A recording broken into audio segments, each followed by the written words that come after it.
But I did have to stun while all their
Ladies and gentlemen, let's go ahead. We're going to call the meeting to order. And this is a regular council meeting, September the 18th, 2014. If you would, please stand and join me in the Pledge of Allegiance and remain standing for the invocation.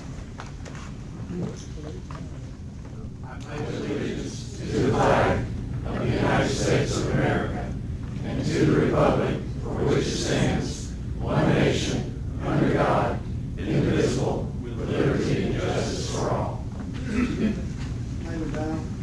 Father, we just thank you for today. We thank you for this beautiful sunshine and cooler weather. We thank you for the people who showed up here tonight, and we ask that you be with the ones that cannot come. We ask that you help us deal with each issue tonight and come to some sort of understanding that benefits everyone. And just be with the city. Help us to grow. Help us continue to be at the top. All these things we pray in your name.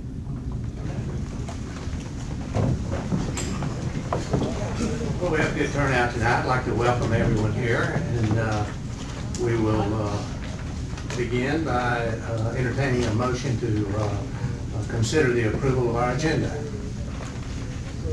Do I have a motion and a second? Any other discussion? If not, those in favor signify by saying aye. Aye. Opposed, no. All members voting for the motion. You have in your agenda package there the minutes from September the 4th, 2014.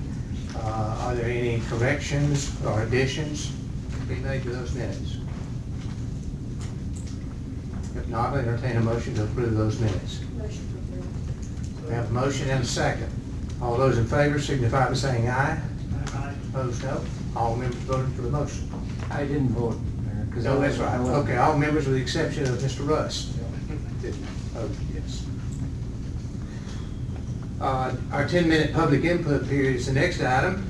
We have Mr. John Fodor.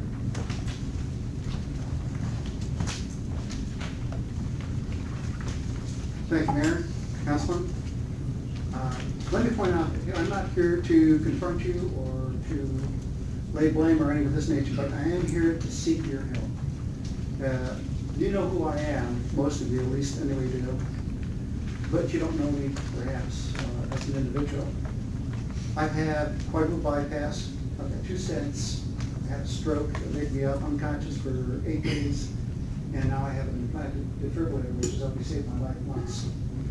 I point this out because there are so many people like us that live in Soleil that are elderly, that need your help. And the fact of the matter is, I'm sure that you've already got my emails. I sent it to you last night. Others with heart conditions like mine.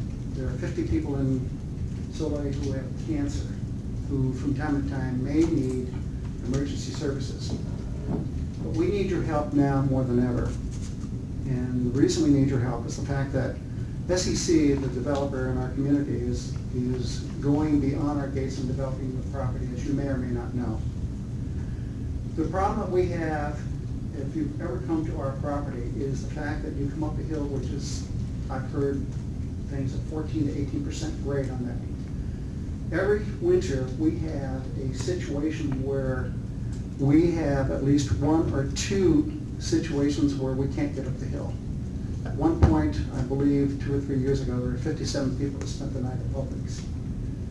If we build that area out, there'll be something like 3,000 people or close to it that would be impacting one way in and one way out on a road that in an inclement weather is going to be difficult, if not impossible. In fact, if you come over that road and you come down the hill, you encounter the bridge there, and then you go back up again.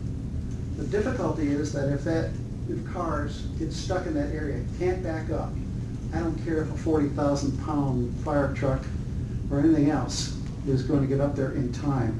And time is an enemy for people like myself. It only takes about 6 minutes for the brain to become oxygen deprived, and therefore you become either vegetable or you're dead. We need your help. The city code, I believe, as I put down, according to Camilla Jarvis, who works with the code and has gone through them, 9.03.12b.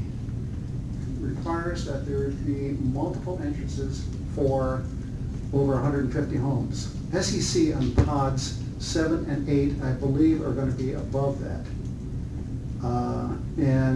Just for those 2 pods there, they bought pod 7, 8, and 9. We need your help to enforce that and to make sure that we have access from these 2 ways in and 2 ways out. One being Laurel Canyon, and of course, the other one that shows up is Honeydew Road. The county, I understand, will have to be involved in it. What I would like to see is a committee, which I would be glad to work on, with the city and a person from the county and perhaps another 2 or 3 people from our community to work with SEC to make sure that we indeed have this as a high priority along with what they're doing as far as the development of the system, of the area. I'm gratified to see that so many people here, at least the number that I'd like to see from Soleil, have come to support this development idea or the second entrance. I certainly hope that you will help us support this as well. It's critical, and some of the people's lives are at stake at this point in time. So I hope you will seriously consider my plea to have a second entrance and enforce the code for the city. Thank you. Thank you. Sure, go ahead. Let's go ahead. John, I want to ask you a question. Where does SEC, have you approached them? Have they said what in their position on that? We have not at this point in time, so I'm taking this opportunity to get in on the ground floor first with you, to be able to talk to them later on and see what their plans are. Of course, we would come back and if we had a committee, we'd report to this council in terms of what was going on. But no, I have not personally talked to them. I'm hoping that we just had an HOA meeting, and as far as I know, I wasn't there, but from the discussions that were taking place, I heard nothing about a second entrance. Mr. Patton, have you had conversations with them? An attorney that's working for them submitted a list of questions, and our office has responded to those questions in regards to the master plan, as well as the conditions on an approval that runs with all of Laurel Canyon. They will have to comply with that master plan as well as those conditions of approval, or they will have to submit an application to amend the master plan in those conditions, which would have a public hearing before the Planning Commission with their recommendation, then on to City Council for a final decision. Is there time limits on that? Can they wait till the build out be complete, or do they need to start on that? They can draw building permits for the lots, but there's a lot of work that's got to be done before they get to that point. They could choose to leave those lots as they are, if you will, and could move forward with development. But the master plan does show a second entrance for all of Laurel Canyon. Now, where does it show that second entrance? Honeydew Drive. Okay, and so potentially the Planning Commission and/or the City Council could make that as a condition of that expansion or development. It's already a condition with the master plan that's on file with the city, and the regulations that are in place. They would have to amend to do away with that. So what you're saying is that did the plan or the discussion or any of the questions that were given to you, were any of them related to that second entrance? No.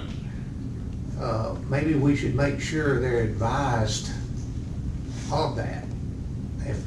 I mean, it ought to be, but I mean, we provided a complete copy of the master plan and all of the conditions of approval out of the city records in regards to Laurel Canyon for that attorney, so that could be shared with Southeast Capital Partners.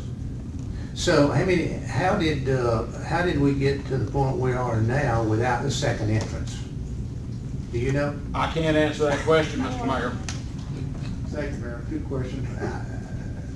I guess a lot of that was early on, I don't know, but, Mr. Mayor, we probably got a situation like we had over across the street in Great Sky, that the developer's gone and that should have put it in, and now we got a new developer. And he probably may or may not feel like it's his responsibility to do that. And we might have to do an impact fee like we've done. well, I think if he is attempting to develop out in accordance with that development plan, or even amend that development plan, then it would be, at least, there's the potential that the planning commission and or the council could require it regardless. Even if it weren't in the site plan, we could require it. May I point out that at the time that SEC took it over, and correct me if I'm wrong, Carl, or anybody else, that indeed there was 200 homes in our development at that point. When they took it over, there is now almost 400 plus homes, with another 80 going in by then soon. Which means that somehow they should have been responsible if they are adhering to the original plat map that they had put together. The other thing I would ask Mr. Patton is there any indication of the county being involved, since this may involve with Honeydew Drive, part of the county? I think the county has to be involved in this. There's no doubt about it, because you can't access their right-of-way without their approval. And so someone's going to have to get that permission to do so, and I suspect there's going to perhaps even be some residents along Honeydew and that area that's probably not going to be real happy. Not at all. Which is one of the reasons why I kind of suggested a committee to be able to work with both the city and the county. Right. To make sure that this is a priority among SEC and the county and the city. Okay, that's a good idea, good suggestion. Thank you. Thank you. Could we suggest a meeting with Mr. Patton and the SEC group to at least have that discussion? I would suggest that to be a good thing. I know it, to meet with whoever their representative is and you know, lay it out there and let them know. I'm sure they've got to know the concern of the residents there, but we need to let them know the process and that we've heard from the residents as well.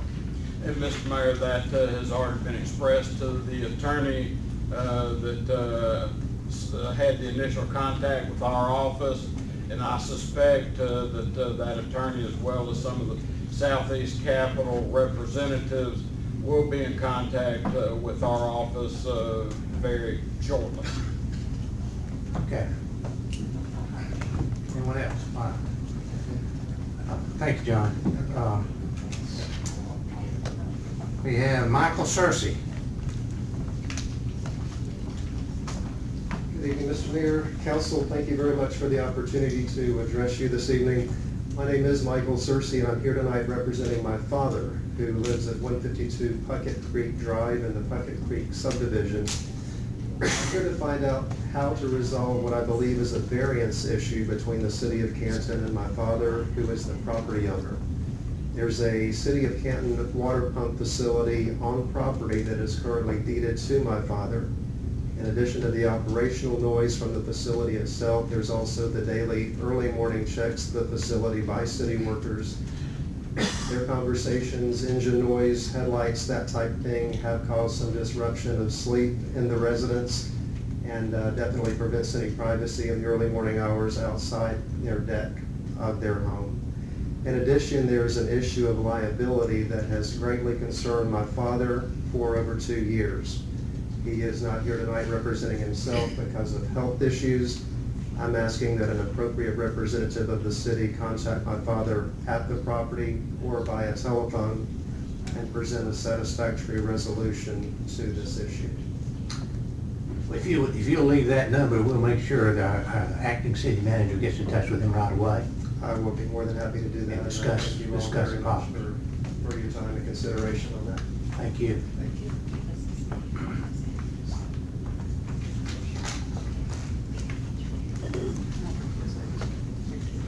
Okay, that's all we have on the public input period, so we'll move along with the agenda.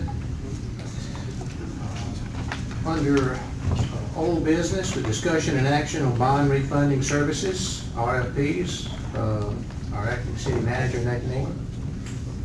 Thank you, Mayor and Council. Approximately a month ago, the City of Canton issued a request for proposals to possibly refund the 2005 Series CBA bond with an outstanding amount of approximately $14 million. Here tonight is Mr. Robert Morrison, the First Vice President of Davenport & Company. And if it's pleased the Mayor and Council, would y'all allow him to come up and present his findings? Sure. Mr. Morrison.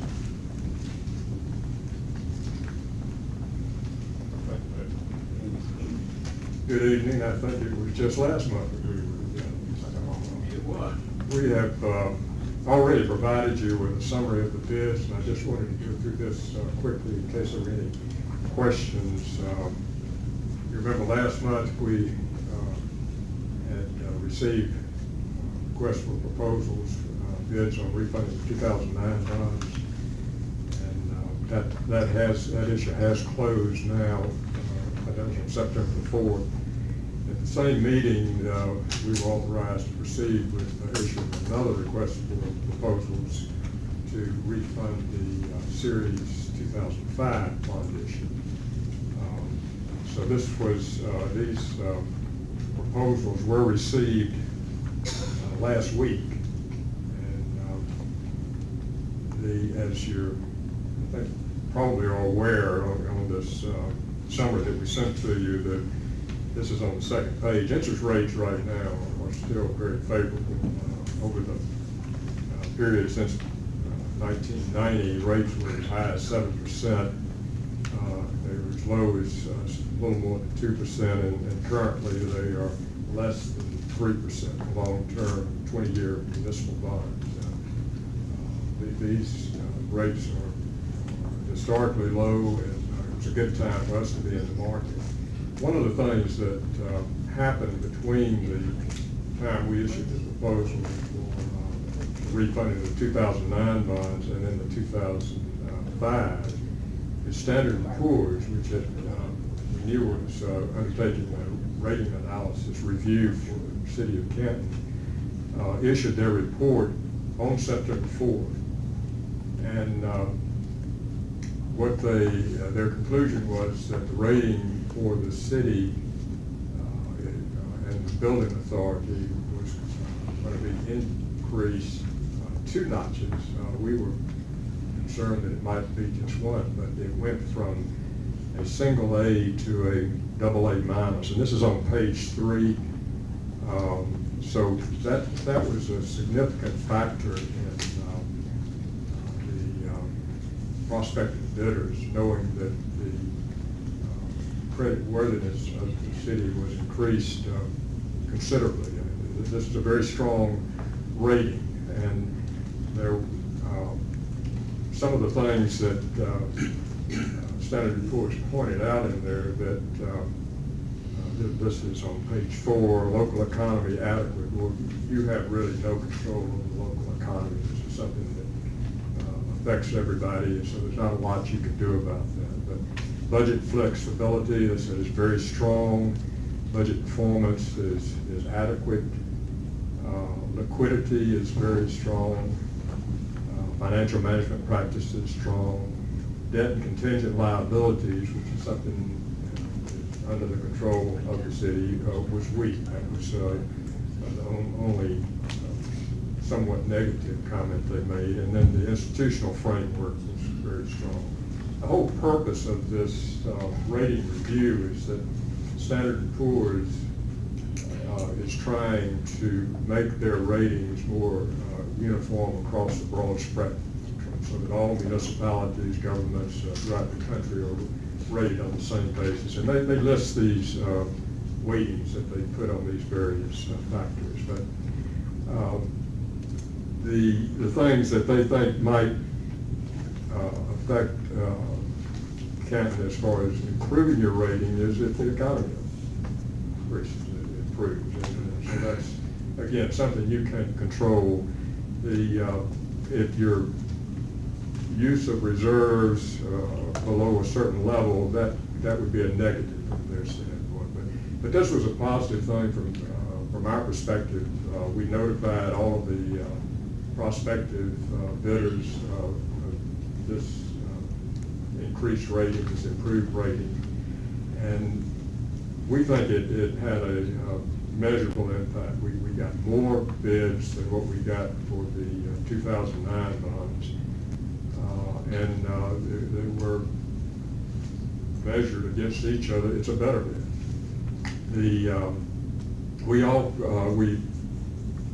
provided in the RFP that there were 3 separate proposals that could be bid. We were giving the bidders an option. And this, again, same thing that we did before. It's going to be a private placement as opposed to a publicly offered bond issue. Even though it was competitive solicitation, we were going direct to lenders and asking them what they were willing to pay in interest for this refunding bond issue. So they had 3 different structures that they could use, and we received bids from Branch Plank & Trust Company, BB&T, JP Morgan Chase. I don't remember, I don't think Chase did on the 2009, and I don't think BB&T did. Piper Jaffray, which was acting as a placement agent, Raymond James Capital Funding, which is a bank subsidiary of Raymond James Associates, which is a securities firm, Regions Bank, Stevens and Company, which is a placement agent, and then Sun Trust. We also had 1 proposal for public offering from Edward Jones, but it was not a firm bid. It was a best efforts offering. Of the results, we only had one of the proposers that bid on all 3 options, and that was SunTrust. The best bid that we got was from Raymond James, and the interesting thing from our standpoint is that they bid on both option 2 and option 3, but there was no difference in their bid. It was the same rate. Option 3 was the one that we weren't sure we were going to get any bids from. But the difference between the Raymond James proposal and SunTrust was significant. It's almost 100 basis points. And the benefit of the option 3 was that it refunds all of the callable 2005 bonds. We were actually, under option 2, we're only going to call a portion of those and leave the remainder out for possible refunding after the beginning of the year. So there would have been a market rate risk there that the market may be less favorable after the end of the year. So the issue, based on their bid, they actually gave us 3 different options. The one we're recommending is their second one, that 2.67% with a 10-year optional redemption. The optional redemption is at the option of the city. They can be paid off at face value at that time. The rate is fixed for the full term. There was really, they had no questions or any other concerns about the credit. We did receive firm credit approval from them this week, and that's our recommendation. Is that we accept their option 3 proposal. It's 2.67%. That's a very good rate. You can take my word for it. I mean, we've looked at it both from the municipal market data standpoint, which is independently prepared. Scale of interest rates is done every day. Almost all bond issues are been sold, tax exempt bond issues are sold, and they compare them with the MMD to see how good the rate is compared to other issues. MMD, if we sold right on the MMD scale, you would have to have a AAA rating. You would have had to have had a public offering. And a lot of the additional costs involved with that. But we were within about 35 basis points of being on the MMD scale. The net result is that the net present value savings is approximately $1.3 billion. That added to the I think it was approximately 1.5 million, 1.2 million on the 2009. So it's over $2.5 million that the city will reduce their obligation interest costs over the life of these bond issues. These are fixed rates. By taking out this whole issue, we're also preserving the bank qualification that the city has each year to issue no more than $10 million in debt, qualified under a section of the IRS code, so that they're designated as bank qualified bonds, and that usually gets a better interest rate. May not be something you'll use, but that is reserved at least for the next possible transaction.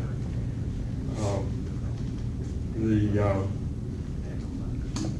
amount of your debt service savings on the 2005 will be about $102,000 a year over the next 16 years. So, and the total amount of that savings is $1.6 million. We've used that present value, and I throw that out with understanding that a lot of people don't figure that way, but it's again, we were very pleased with the result. It was better than we really expected. The market was actually moving a little bit against us. The other things that are still to be done is the action by the city council to go ahead and approve this transaction and direct the building authority to take their action to issue this debt. And the building authority is going to meet next week, 24th. We expect to close this week of October 21st. Any questions? What is the, what was the call date on those 2005 bonds?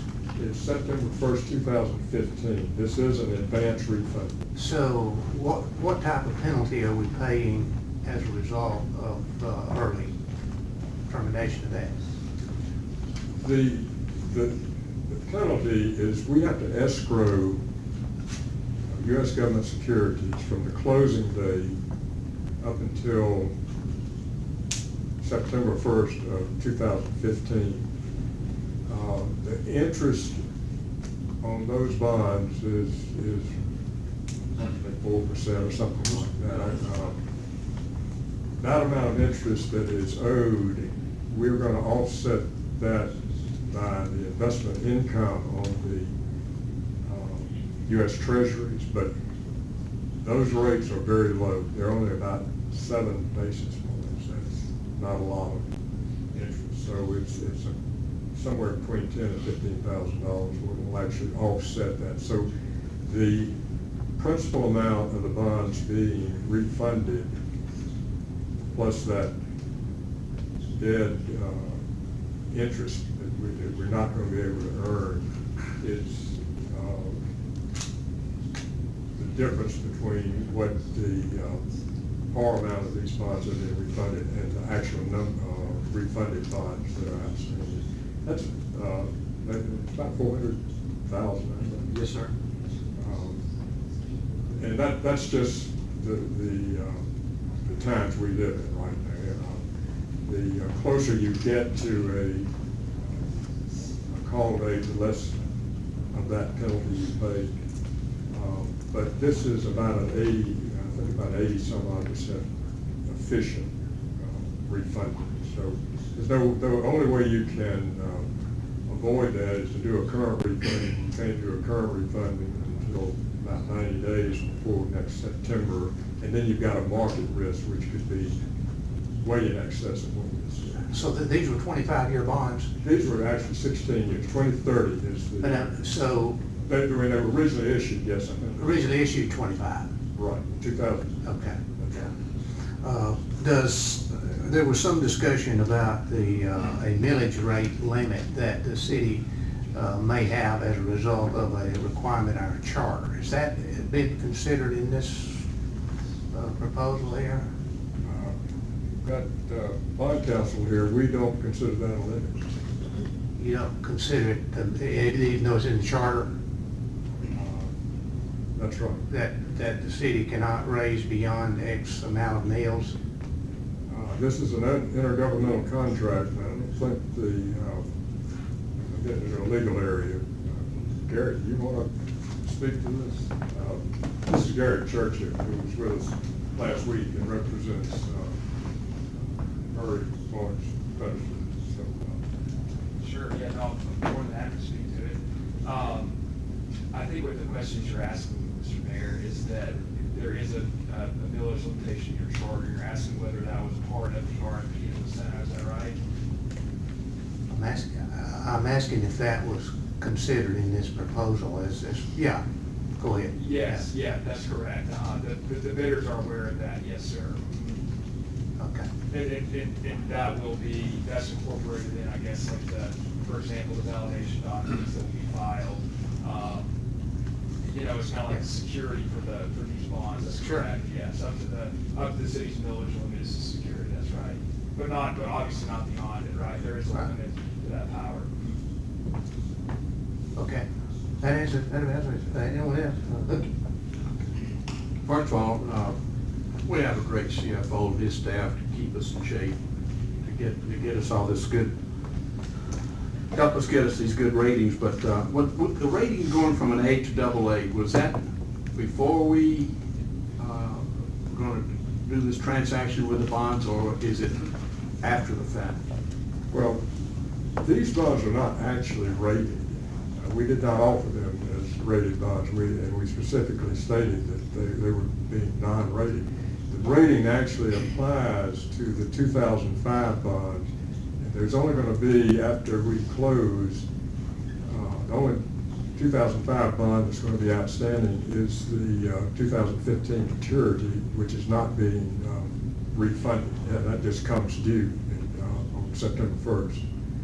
So your rating at that point, once those bonds mature, will probably be withdrawn. There's no debt outstanding. And that's what these rating agencies do. They're really rating your debt issues that are outstanding.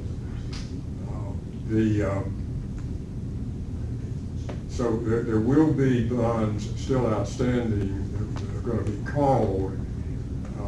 Their rating may actually be removed if we requested a rating for those bonds that are going to be defeased. They would be rated AAA actually, because they're secured at that point by this irrevocable escrow and U.S. government security. But we're not planning on doing that. One last question. I'm just curious. On the Standard & Poor's, where they had their percentage of weighted in trying to make their evaluation, the debt contingency liabilities, where we were weak, can you elaborate, address that a little more in detail? Maybe that should go to Mr. Ingram. I would have to probably get some details on specifically whether they're talking about just the overall leverage of the city or the leverage of the CBA, on why they said that was one of the negative aspects for their rating. Yeah, we actually, it's partly because your debt has a fairly short life, and it's the capacity to pay that debt is what they're looking at. Right. But on the other hand, a short life isn't a bad thing either. I mean, that's you're paying your debt off rapidly, and I think that's more if you looked at a lot of governments, they're borrowing 20 and 30 years, and every time they pay something off, they may borrow additional amounts, but the So I average. would think this would be good. But they may It be is saying good. that our debt service amount, is higher than it could be if we were to extend some of the terms of that debt out 30 years. Your debt as a percentage of your revenues available to pay what you're actually collecting, the debt service is a little higher because you're paying it off. Okay. So it's kind of rock and hard place in a way. It's a good thing, but the way they are looking at it compared to peers, some people who owe maybe no more money than you are actually paying it off over a longer period of time. So their revenues can contract without actually stressing their level as much as yours. So should we have not gone for, on these bonds for a longer period of time rather than Councilman Huffman, I think when we sat down and spoke with S&P in the last rating that they did, I think the overall philosophy of the city of Canton and the council to pay down its debt, to actually have a higher debt service for years, so let's slow down, let's pay this debt down. I think that was highly attributable to the AA- rating, the 2 steps up. If we were to have extended that out, or in hindsight, if we were to even make longer terms, we may not have fared as well. And also, they only weight that 10%, so Yeah. it's. or whenever you see the word weak, you just. Right, I understand, and if you all of a sudden, you're generating a lot more revenues, raise your taxes or something else, they'd say that's Don't say that. So you don't really want to do that. No, I think you're, overall, it was a very positive. This is a stable outlook. They do not expect it to decrease or change within the next 2 years. It's a little bit moot after, we do this because all your rated debt is going to be paid off. So even though you go to Standard & Poor's a year from now, they're going to show you don't have a rating because you don't have any publicly held debt. One of our 4 goals that we set at our recent retreat was, one of 4 was to reduce debt. And obviously, Mr. Ingram's way ahead of the group with reducing debt quicker. Well, I congratulate the city administration and the staff. You've obviously have improved. It's been recognized. That's encouraging. I'm happy for it.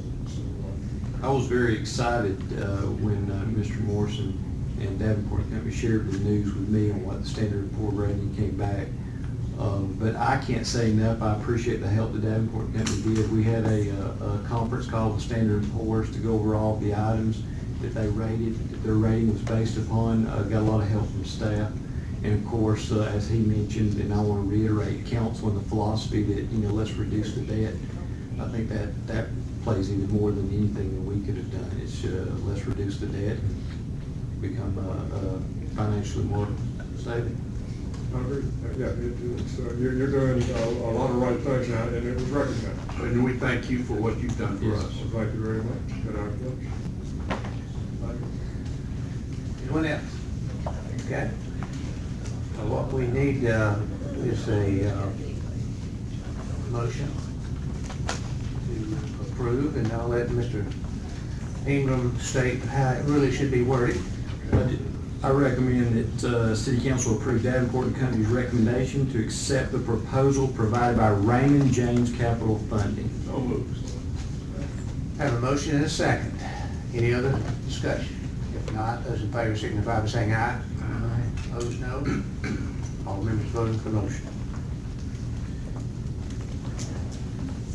Any other resolutions associated with that? There's the next item B that will, but none for A. Okay, Mayor, none for that one. Under item B is discussion and action on the 2005 bond refunding. Okay, that's what I was getting to there. Go ahead. This one's a little more complicated, so my apologies if I read it directly from the paper.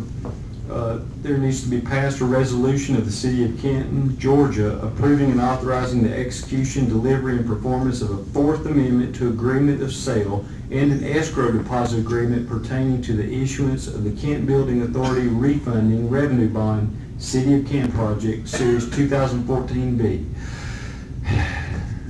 Okay. So do we have that as a motion? We have a motion, we have a second. And a second. All those in favor signify by saying aye. Aye. Opposed, no. All members voting for the motion. Thank you.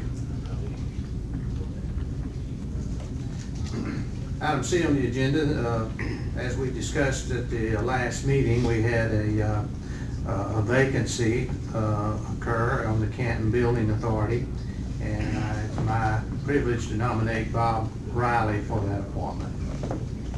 Do we have a motion to that effect? Do we have a second? Motion and a second. Any other discussion? If not, those in favor signify by saying aye. Aye. Opposed, no. All members voting for the motion. Thank you. Okay, now we have action on a waste removal contract. Mr. Ingram is going to present the data and the options and a recommendation, and we can discuss it from that point.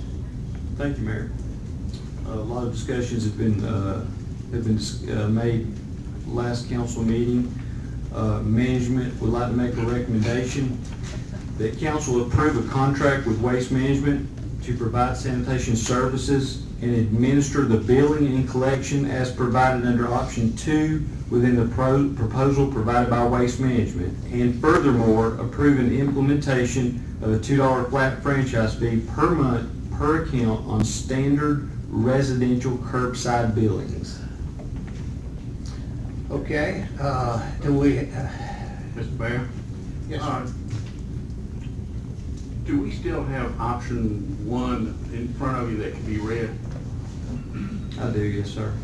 Or anything, whatever you'd like to know about option 1, I've got the. Well, I'd like to make, let's make it short then. I'd like to make a motion that we adopt option 1, which is, I thought it might be best to read that so that everybody remembers what option 1 is versus what is being recommended, which is option 2. Well, actually, I have the proposal of option 1 here and option 2, and with the fee schedule for each of those. And under, as it relates to our current rates, option 1, residential curbside, the proposal is $9.80. The current rates are $9.88, so it's down a little bit. There is an additional charge for the recycle bank of 62 cents per customer. Under the senior backdoor pickup, the current rate proposed is $9.50. The current actual rate is $9.73, so it's actually down a little bit, almost a quarter. Non-qualifying backdoor is $19.60. Commercial 96 gallon is $25.98. Sludge rate per haul $108.60 and rate per ton $30.77. When I first considered this, I thought option 2, sounded pretty good to allow Waste Management to do both the billing and collection and to get it off the city to a great extent. But actually, the more I thought about it, the more I'm kind of inclined to believe that we should stick with option 1. I think option 1 has been working for us very successfully in the past. I think Waste Management has done a great job. And sometimes, unless you got a problem, why change it? And I'm not sure we got a problem there. The other item that I would have, you're right, we said. The other item is the recycle bank, additional charge of 62 cents.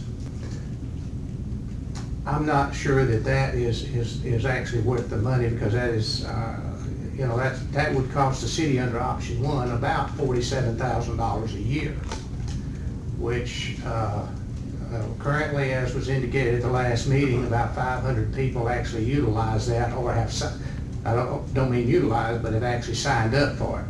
I know quite a few that signed up for it that basically never go look at it, and my wife is one of those. But we do recycle, and I think most people are going to recycle. If they're going to recycle, they're going to do it, whether that bank's there or not. But I think it's an attractive thing from the standpoint, it really does sound good, but it's pretty expensive, be pretty expensive for the citizens there. So with that, if you include the recycle bank for the residential curbside, it's going to be 1042, whereas currently it's slightly more than that, but that's where we would be. Sandy, you have a comment? Sure, thank you. What I'm hearing from people in my area is they would like to keep the waste management within the city so that they can write one check rather than a check to the city for water and such, and another check to waste management. Also, personally, I would love to see the 62 cents come off for the recycle bank. I don't think it's being used. And I would never say my husband is cheap, but he's very thrifty. And he signs up for every free thing on the face of the earth, and he's not redeemed any of these points since our family has signed up for it. And other people I've talked to have also not used it, and with the offers, haircuts and whatever, are not especially close by. So I would like to remain with option one, where the city receives the payment, and remove recycle bank.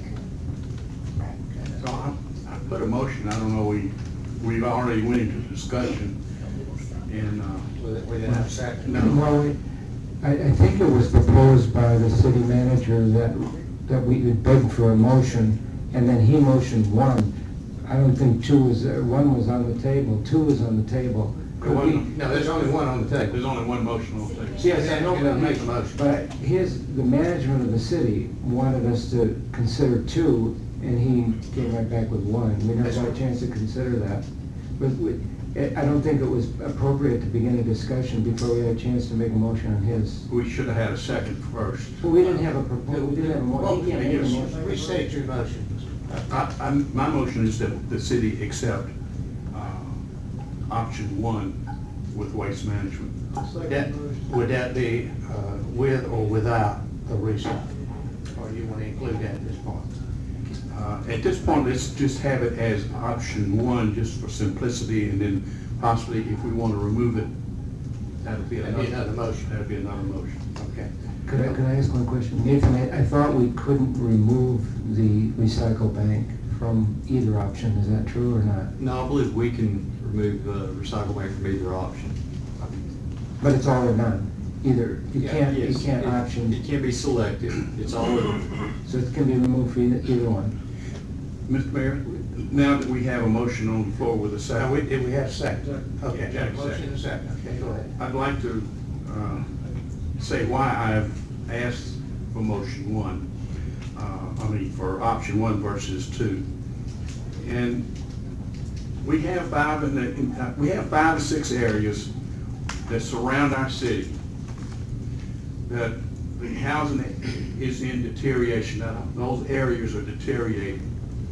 They're not improving, and if we don't address the issue, they're going to continue to deteriorate, which brings on blight. When you bring on blight, you bring on more trash, more of everything that we don't want. We increase the risk of health and danger to the kids that are in those areas. We need to stop that. We need to stop that from occurring. If we go to a separate billing, and have two bills that come across those properties, the one, if the people are trying to decide whether to go buy some groceries or put the trash bill underneath the stack, we know which one they're going to select, and I don't blame them. It'd be the right choice. But then they still have the trash to deal with. And this could go on for several weeks. Forgive me for taking a little time here. That trash is going to go somewhere. It's either going to go in the next door neighbor's trash can, which that'll work, or it's going to go out on the street somewhere or down the drains or no telling what. And I was talking to Mr. Joby West, head of our streets department, and I said, man, what would it do if you had to go out and start cleaning up some of this? And it would just throw their system into a tailspin. They're just not set up to do that type. And it would not be Waste Management's problem. If it's thrown all over the place, that's not their problem. They've got the containers there. So in putting it with the water bill, I can assure you, and I heard this at one of the GEMA meetings from another city where they were having a problem collecting it on a certain issue. It may have been trash, but I can't say that for sure. And they placed it on the water bill, and all of a sudden their problems went away.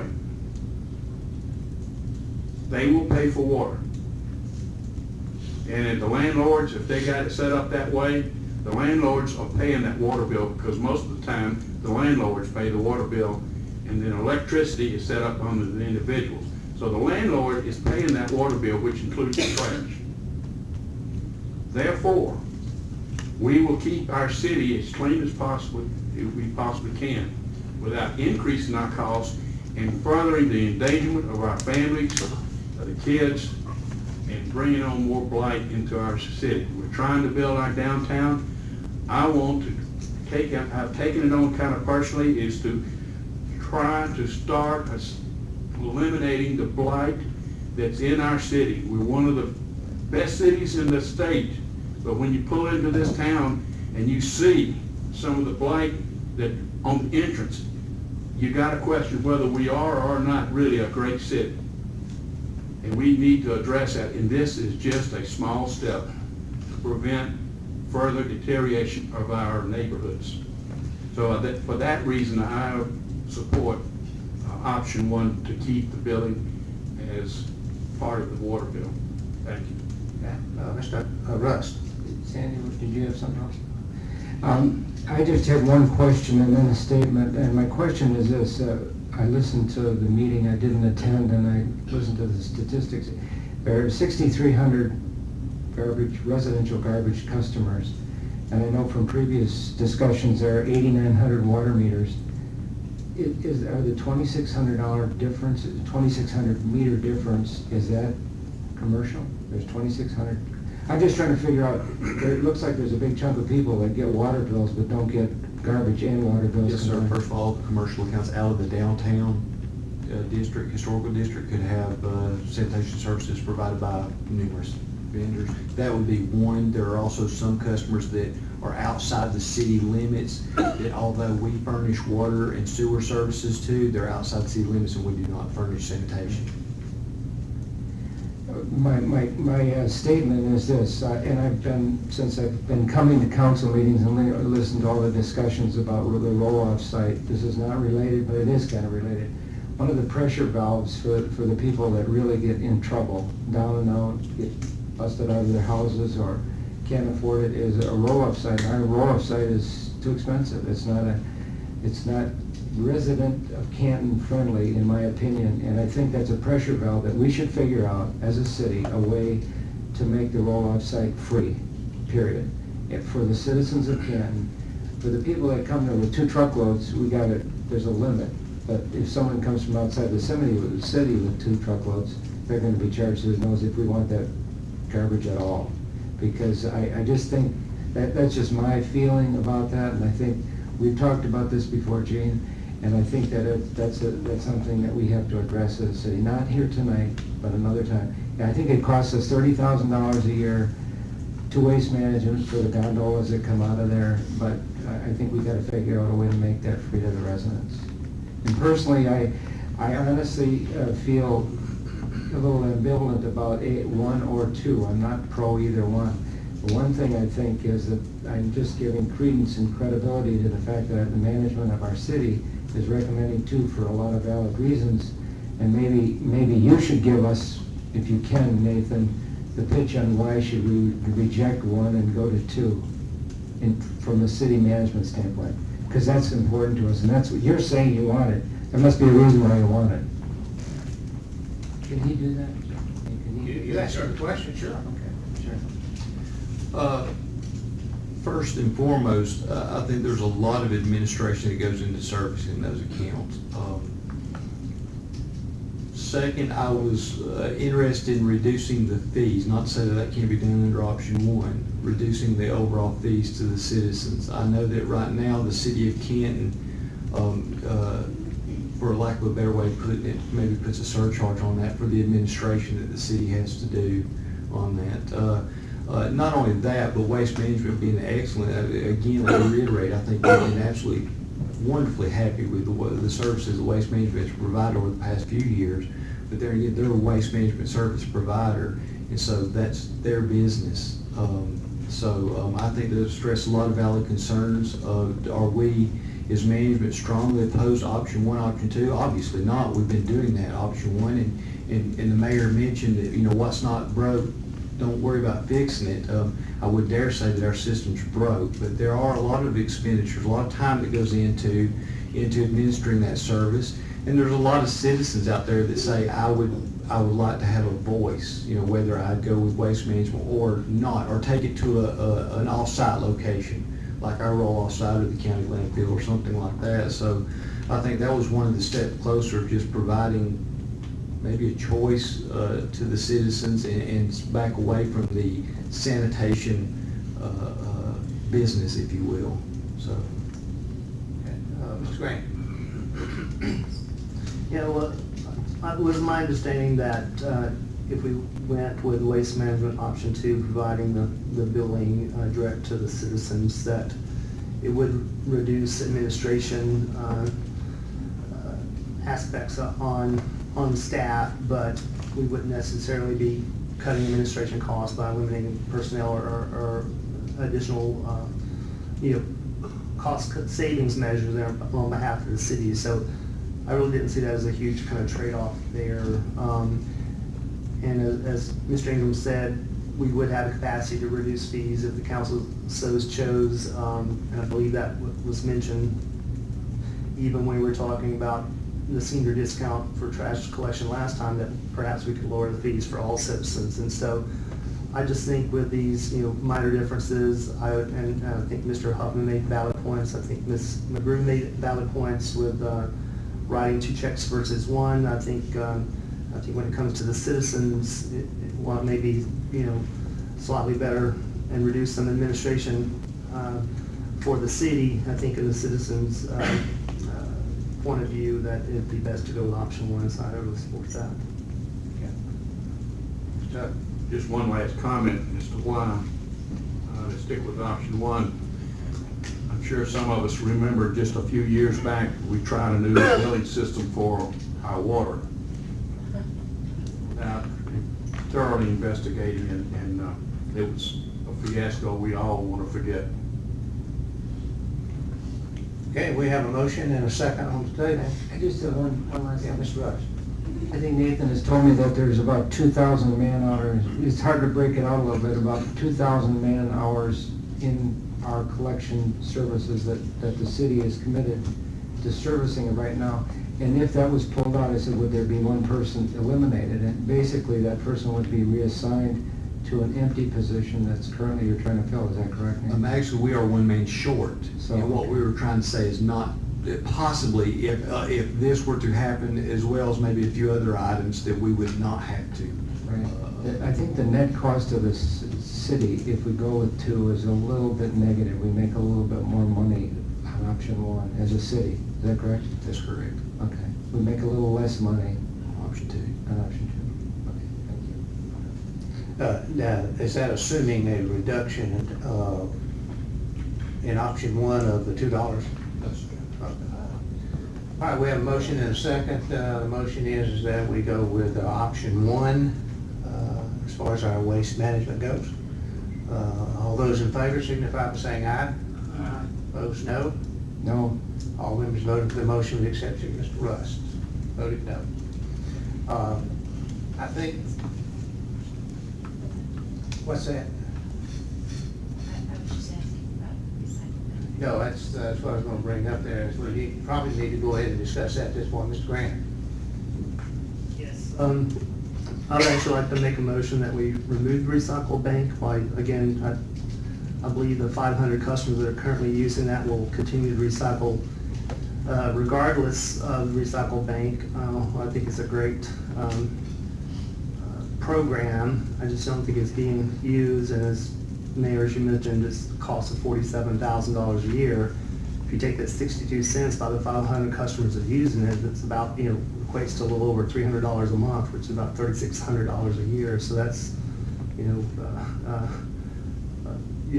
about $43,000 a year that's really being paid for services that are not being used. And so I think just the economics of it really doesn't, while it's a great program, I think the economics makes it, really doesn't make sense for us. So I'd like to make a motion that we remove that from the contract. Okay, we have a motion. Do we have a second? I'll second. Have a second. Any other discussion or questions? I'll have. Mr. Good. I'm sorry, Jack, I'm sorry. Be back. He's first. I just want to say, originally, I pushed for that recycle bank, and I really expected us to have a lot of people wanting to recycle, and we have. As the mayor's pointed out, we've got a lot of people that recycle, but I see not many people taking advantage of it, partially because some of the things that are offered are not in this area. But I think you're right. I think that we're to the point that not many people are using it. It's costing us money, and that we should just refrain from using it, just to be honest with you. I think we're just wasting money on that. But I also think that we should do a better job of letting people know that we are pushing the recycling program. And some of the events that we have, we should have waste management there and some of our personnel there actually promoting it.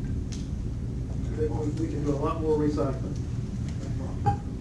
Mr. Russ? Thank you, Gene. I am one of those 500 people. I signed up when I was attending council and it all came up. I thought I'm going to do this, but I've been recycling for many, many years, and it's not going to make one iota of difference to me if this recycle bank comes off. I get an email, which I'd like to not get every week, telling me how many points I've got.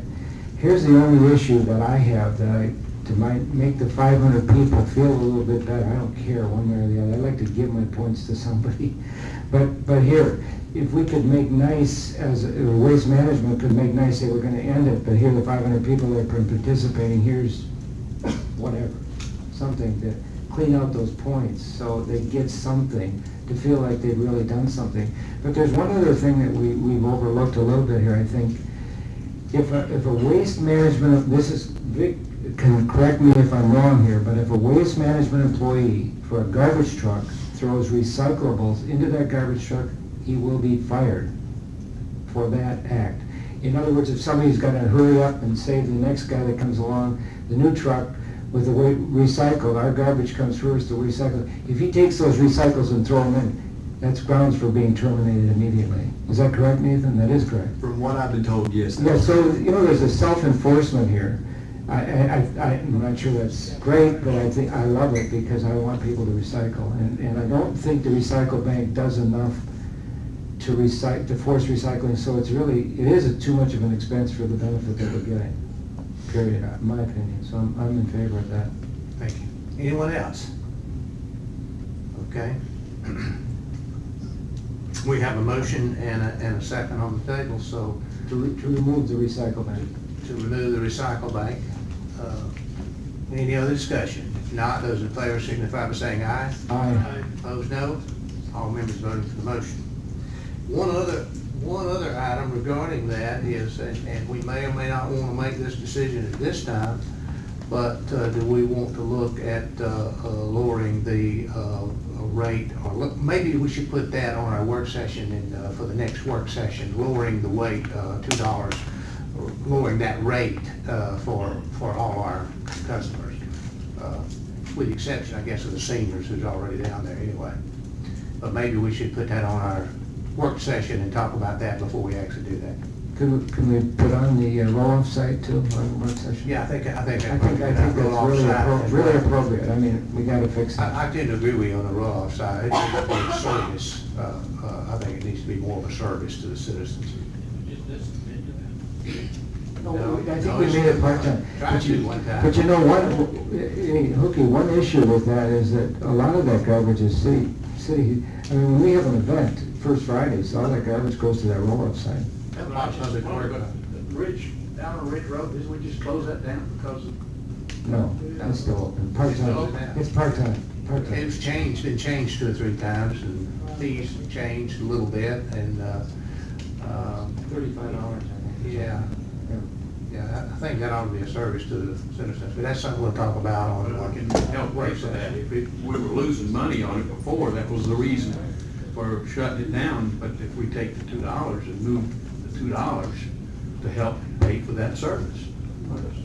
He's going the wrong way, wasn't he? No, Well, yeah, but he's using the terminology of losing money. We can't look at a service to the city as making or losing money. the We have previous to- council looked at it for I know that, I think years. they looked at it wrong. Look, That's well, all. And that's why they made the decisions that they made. That's one's opinion, but, Yeah, it is. yeah, it's one's We'll opinion. talk about that in the work The council voted then to do away with it, and because of the money-losing situation of it. What can you bargain successfully for a pressure valve? You're worried about, that's a pressure valve. We want to make sure that's there that for people that can't afford to go to the site for 35 months. Okay, let's move on. Work session. All right, we'll move on, and that will be on our work session for the next meeting. We can hash that out at that point, okay? All right, the next item on the agenda, the action on the disposition of .15 acres on Short Drive. I made my thoughts known on that. I really believe we need to keep that piece of property and for who knows, any potential future utilization, and because it is big enough to be utilized for some things, as it is, but it's in obviously an elevated area that at one time was a good place for a water tank, and who knows, it may eventually in the future be a good place for another one at some point. I make a motion. We have a motion that we keep the .15 acre. We have a second, okay? Mr. Huffman, now you want to say something? Yeah, now I want to say something. The gentleman that is seeking that is offered us $4,500 for that piece of property. I don't think you're going to get $4,500 anywhere else. I think it's a generous offer and one that we should accept. Well, if for some reason there were to be a cell tower, you'd get about $25,000 or $30,000 a year. If you have a cell tower, Mr. Mayor, you got my vote. But you don't have one. Now, we don't have one. I don't know that we want one, but I'm saying you potentially could utilize it for that, and I think the only thing, I listened to the work session discussion on this, and one of the things I think we have failed as good stewards of the city of Canton's money is to determine whether there are alternate uses for that before we give it away for $4,500. When we decide that there is no better use for it, and that doesn't have to take a long time, but I think we have failed at this point as a council to determine whether there are any other alternate uses for it, and I would like to just wait. And we're not trying to turn this guy, I don't think we're going to delay anything he's trying to do. We're just trying to make sure that the city doesn't have a best or better use for that property than $4,500. I tend to agree with you. I think that's a good idea, with one exception, is that we may not have an idea what we need it for right today, but that may not be a reason to get rid of it, because we may have a reason 10 years from now. I agree. It's been hanging around. We're not going to get it back for $4,500 in 10 years. Take a little community garden right there. Now, there is a community pending to go in there and be built. If this is standing in the way of that, where there be homes, that people could come in and spend their money here in our city. Well, they could have a It's due community to garden close on on September 26th, when that is due to be closed. So we are holding something up. And because I don't know if he'll be able to sell that property with that one piece of property sitting in the middle of it, or on the edge, or wherever it is. Well, I don't that's know been if it sitting is. there a long time. It has, but the man's he's put it together, and he's got a contract now for $30,000 an acre. You got the letters. I don't know if you had time to read them. Yes, sir. You did? Read that. Well, That's how we came up with the $4,500. It was 15%. 1.15. I just wasn't sure that you might have been on vacation and hadn't seen it. No, I read that and I listened to everything you had to say last 2 weeks ago. Good. But we didn't have that offer of $4,500 2 weeks ago. Yeah, we do have a motion and a second on the table here, so any other questions or comments? If not, those in favor of the motion signify by saying aye. Aye. Opposed, no. No. All members voting for the motion with exception of Mr. Hutton. Okay. Item F, action on the increase of the occupational tax. This one ought to be easier. For professional state licensed individuals from $200 to $300, Mr. Ingram.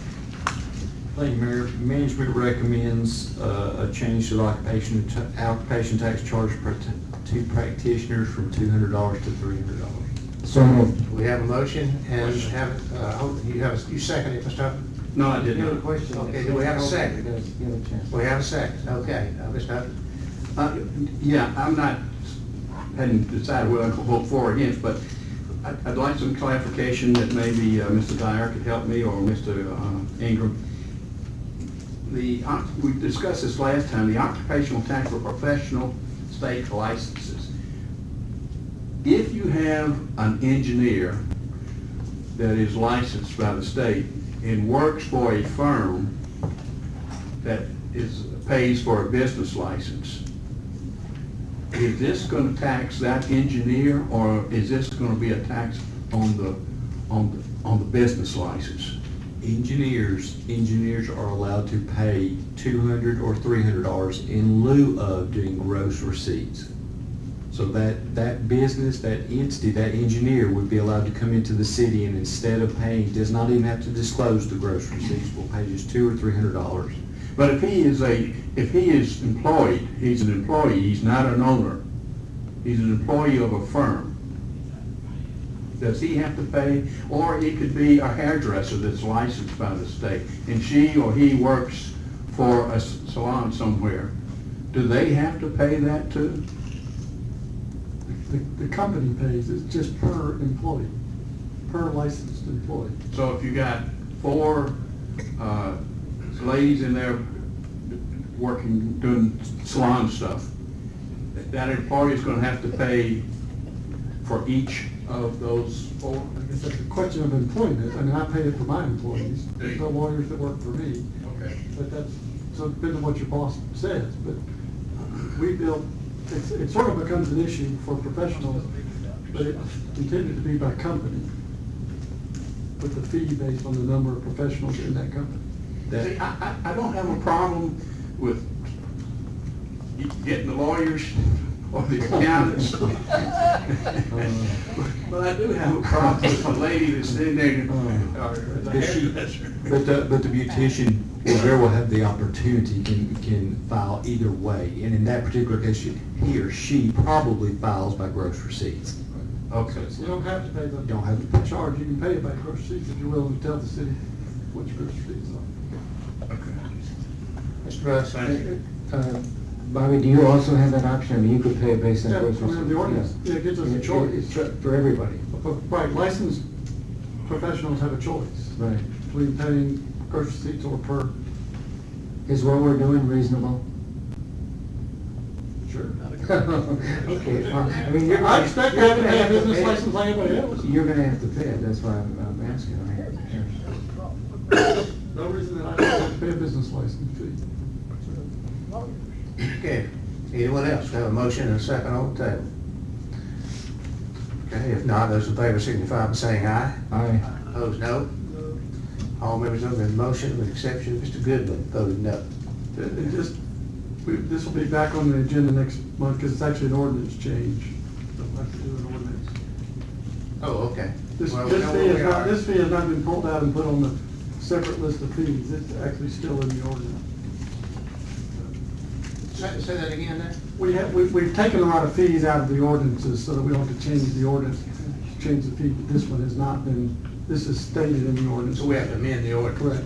Okay. It's a fee, but it's still like a tax increase, so I'm against any tax increase. Okay, thank you. Next item, action on Planning Commission's recommendation, case CUP 1406-001, Murphy Oil Company, conditional use approval. Mr. Patton, I believe, is going to have that. Mr. Patton?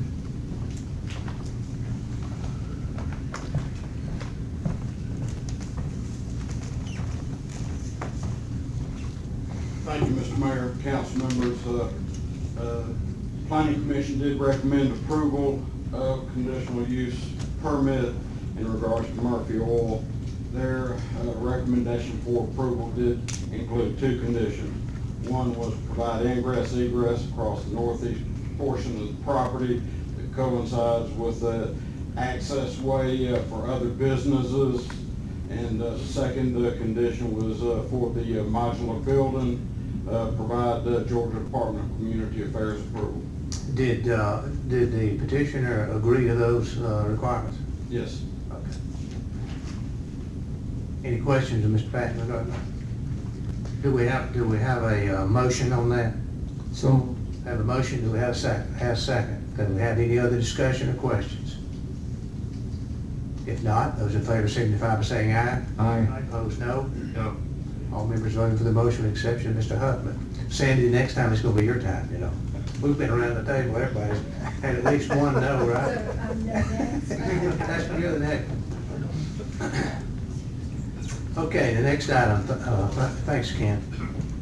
Action on the waiver of sign fees for Fields of Faith event. Ms. Goodman? I brought this up last meeting. It's the annual Fields of Faith event that's held at the Cherokee High School. It's a great event. They have thousands of people come every year. Very well attended. We get a lot of publicity out of it. They're just asking that we waive the fee for the banners and the yard signs that they have, and we always have. We always let them use it. Whatever they need. It's always been taken care of, turned well. So I'd like to make a motion that we not charge them. Okay, we have a motion, we have a second. I have a second. Any other discussion or questions? Yeah. I can't vote no against that. Yeah, no, you can't. I agree, you can't vote on it. That's not, you I can't. just question where we're gonna draw the line. Sometimes you just can't. This is not the place. Okay, we have a motion and a second. Any other questions? If not, those in favor signify by saying aye. Aye. Opposed, no. All members voting for the motion. Okay. Next item, action of the waiver of the annexation fees for Lane Wood at 511 Oakdale Road. I believe she is here tonight, so we've talked about this at our last meeting, and you know, I kind of feel like it's an opportunity to help straighten up of our boundaries, which kind of go in and out of the city limits, you know, in various places, and she is contiguous with the, that property is contiguous with the city for sure, with at least two sides, so if anyone have any comments, or is there a motion to accept? We have a motion, do we have a second? Motion and a second.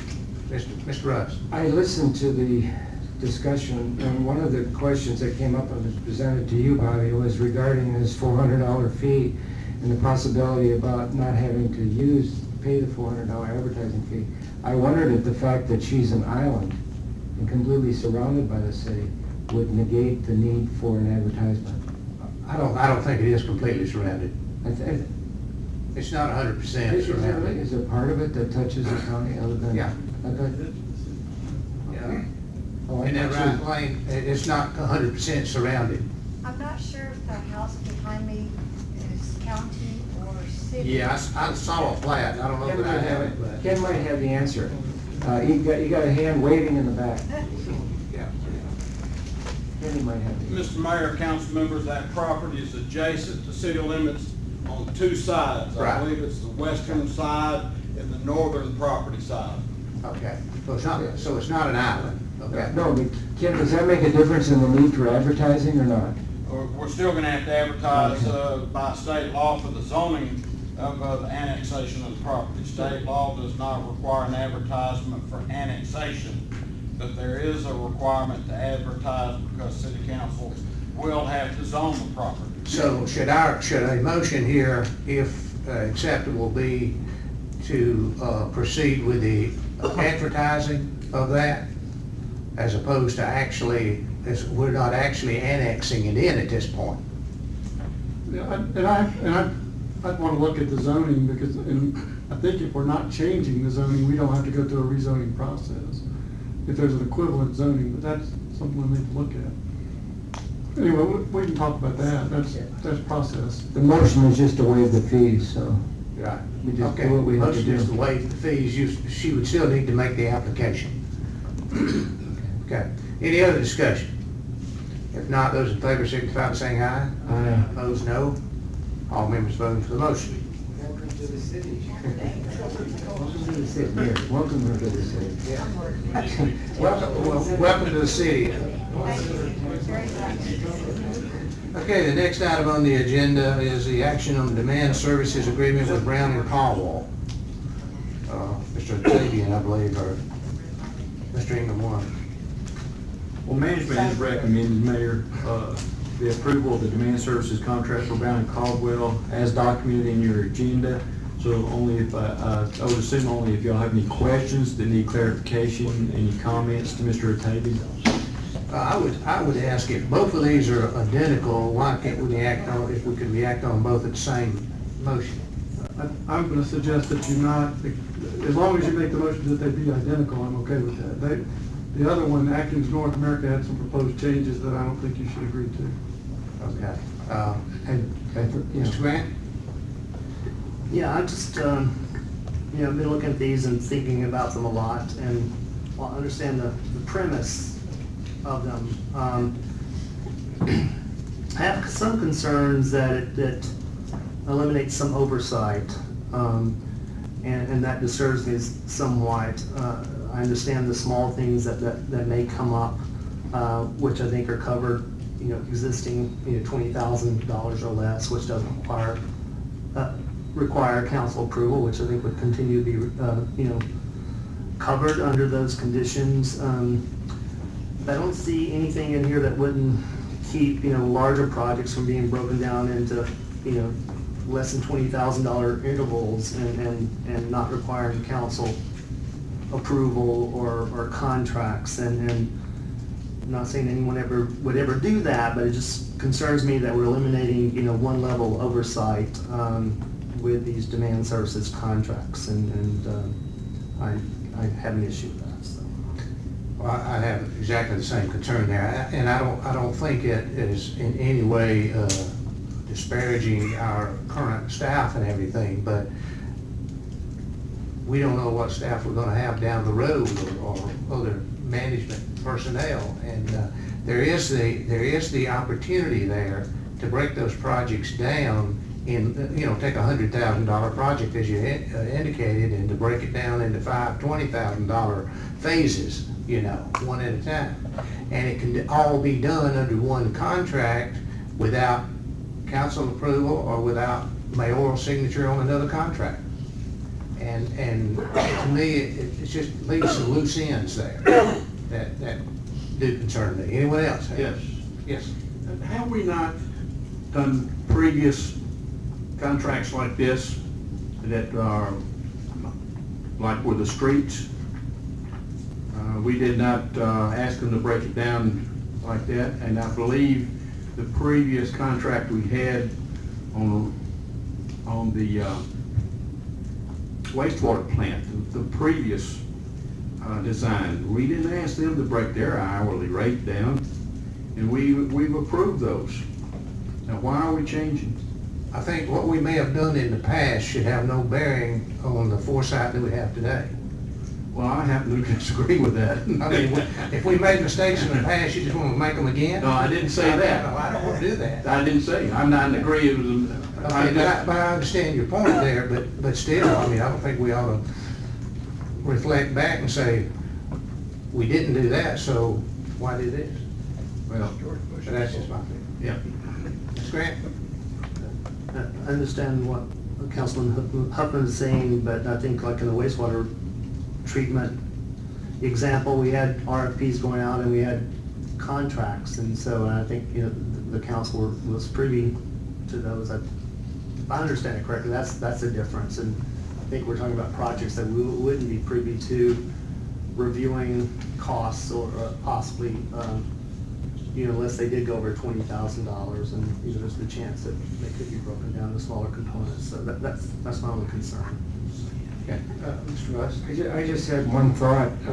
You know, when we were doing the charter years ago, one of my concerns was that 20,000 limit was not enough. And the management of the city at the time seemed to think that that was an appropriate amount. But I have one thought. You know, even their demand service contract, these people are going to ask for contracts. And I think what we're doing here is we're giving the city manager the right to sign that contract up to 20 and the requirement that the mayor and the council approve everything over 20.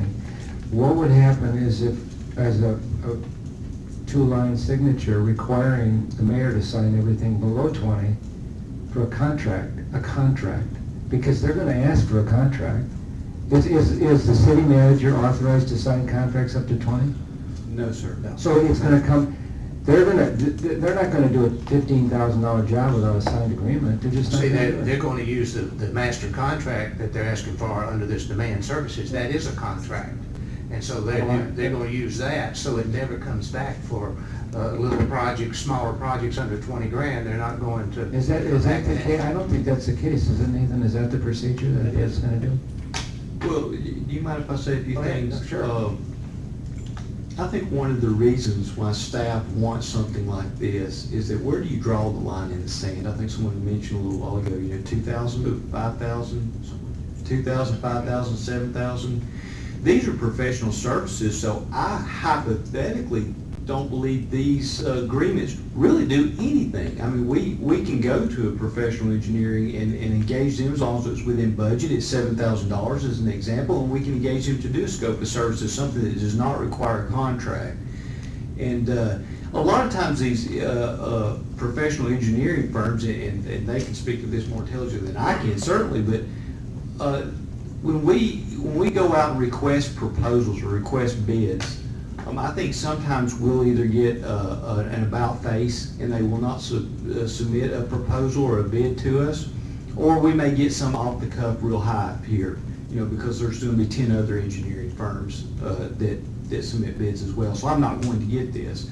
So I think, where do you draw the line in the sand and say, below a certain amount, when there's not a contract required, can't we have somebody, if you will, that's on an agreement, demand services contract that's already signed that said, we'll go, or we'll at least give you the opportunity to bid on something if it's below $20,000, and you have a fair chance that if you put in a competitive bid, it will engage you to do the job. So I don't necessarily know that these demand services contract will technically provide us a whole lot more flexibility. It's just saying we're going to create at least some arm's length transaction with a few engineering firms to do some of these smaller projects. Mr. Atavian, do y'all mind if I ask him if he's got any other comments on it? Y'all? Go ahead. While he's coming up, I just feel like it gives our management staff another tool to work with. It doesn't mean they have to work with it. Right. They do not have to work with it. It gives them that too. And if we have a situation that pops up that requires a quick reaction, do we go out on contract on something like that? If it's over 20,000, if it's an emergency, you don't have to anyway. If it's an emergency, you don't have to do it. If it's something that pops up, if something blows up and we gotta fix it, you don't have to go out anyway. You just call somebody and say, let's fix that thing. Well, then why don't we have a contract with them so they're on call? We know. We already have a relationship there. Well, why Who do not we just pick call? up the phone and call them? You think they're not gonna come? Well, they might not. Whether you've got them listed as They a might man say, service or well, not. I don't, if you were on, if we had a relationship, yeah, I'd be more apt to come. Yeah, he may come. But if he says, oh yeah, that's somebody I'm working with, I'm going to respond. Rather than, who's this, what city? Yeah. Well, I think there's a lot It gives of numbers you could call and they wouldn't say, who is this? I don't want just a number to call. I want a person that we know, not just a number. That's exactly what I don't want. Well, do you think that's gonna be the only two people we know right there? Well, it might be under certain situations, yeah, it might be. That's incredible. Go ahead. I think that you have to understand the demand services, it is a contract, and that's what we want. There is no guarantee of any money, contracts amounts to either of these firms. What it does, it allows us to negotiate a task order with a firm for a project that we may have budgeted, rather than going out, writing an RFP scope, reviewing all the proposals, going through that whole business. And more municipalities and authorities are going this way. They'll keep 3 or 4 firms on call, and these are proposed for 3 years. And then they'd either be up for renewal or we look at something else. So, for example, we have a project that we want to do for some sewer replacement, and we'll talk to firm A and say, give us a scope and a price to do this design. And we have the ability to sit down, negotiate, talk out all the scopes and prices, and if it's within our budget, we'll bring the task order to council for approval. If they come back with a proposal and it's above our budget, or we think it's too high or whatever, we'll have the ability to negotiate either it's a change in scope, or if we don't come to agreement, we can go to someone else and ask them for a scope. So this doesn't guarantee either of these firms anything for the next 3 years. It allows staff the ability to streamline the selection process on projects. That's essentially it. The 20,000, that's, I think kind of hung up on that, and that's really not the issue. The issue is, these are task order contracts, and if a project comes up, we'll negotiate a scope, negotiate a price, and then obviously bring it here and let you know what we're doing. So. But you wouldn't have to, under this, you wouldn't have to. Yeah, we would still bring it to your attention, yeah, absolutely. But you wouldn't have to. Not since you've already got a contract with these people, and you get a price, you could just do it. Certainly make council aware, yes, we're spending money on this, but, and it is within, we budgeted it, and we're just moving forward with the task order, so that's all it is, it's a task order contract. How would you define that, task for? It's a specific task, for example, like you brought up Stantec, they have a demand services for streets. We've asked them to look at the streets, we've asked them to look at some of our stormwater issues, and we tell them this is what we're looking for, they'll give us a scope, give us a price, we'll negotiate and move on. So there's really no competition involved there, right? No competitiveness whatsoever. On this particular thing, well, if we don't like their price, we can go to another firm. Yeah, but how do you know whether that's a good price or not if you don't get the price that's close? Now, a lot of these projects, we have an idea of what they should be, what we budgeted as well. Mayor, may I make a comment about our general practice of purchasing? One thing that council may not realize, but our policy encourages competitive bids. And we'll do that down, I've seen oftentimes see multiple bids on items even under $1,000, even on things like chainsaws on some of the products. So we're not attempting to try to set, like Mr. Octavian mentioned, $20,000 threshold and say, okay, everything under that, we're just not going to, competitively bid and give competition a chance. That's absolutely not what we're saying. We do that routinely. Again, Mr. Octavian, correct me if I'm wrong, this will help speed up the process. Sometimes on some of these small demand services that could otherwise lag, and, take months to. You'll add, 3 months easy to a project just to get someone selected if you go through an RFP, a formal RFP process. Ms. McGregor? Could you tell me, please, what has the city done with Brown and Caldwell and Atkins North America? And what projects did they do? And was their work superior? I know Atkins they're doing some of the streetscape out here now. Brown Caldwell's done work associated with the reservoir.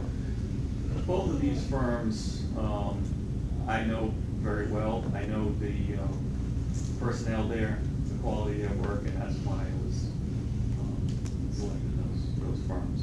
But yes, they've done work. They both have done work for the city. They're both national firms with a good local presence. They have national resources to pull from. maybe a little more complicated projects and what have you, so that was the rationale for using those firms. Mr. Russ?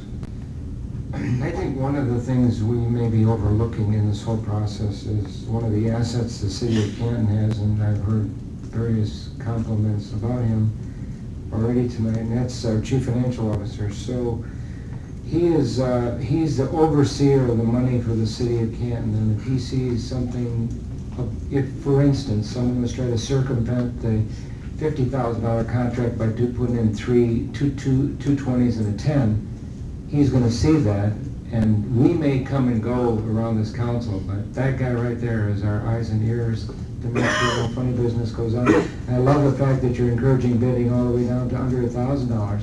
That's the attitude you have to get the best price. I get talked about behind my back all the time by departments for that very reason. You really do. But you get talking in front of your face to us, so we appreciate that, and we appreciate you, so thank you. I don't think anyone's questioning the staff at this point, but when you make a policy or something like this, you're not doing it with them. Forbid. Oh, but he's overseeing it. Here. He's going to oversee it, Gene. He's I going to assume he oversee will it. be, but, I mean, you know, you never know, he might have an illness or something, who knows, I don't know. But I'm saying you can't design it for the personnel, you know what I'm saying? No, I agree. Mayor? Yeah, and another issue, and maybe David, you could expand on this. If you have a relationship, a contractual relationship, and they are relatively small projects, it's compared to what they normally do, and you sent that on an RFP, because of the size of it, a lot of people are not going to take the time to even quote it. It's too small. I don't have time to sit down and figure it. I don't have a relationship with them. I'm not going to do it. And that's done every day. The RFP's coming across regular. If you got a relationship, he might not want to do it. He said, it's the city, Canton State, okay. Is that is true, and then on the other side is, a lot of firms now are looking more and more at their, marketing dollars, and they do an awful lot of these internal, go, no-go, for lack of anything else, evaluations on an RFP. They may be, the most qualified firm technically to do the job, but they'll run through these matrices on, did we help write the RFP, if we had previous relationships, who were the decision makers, and all these other internal questions.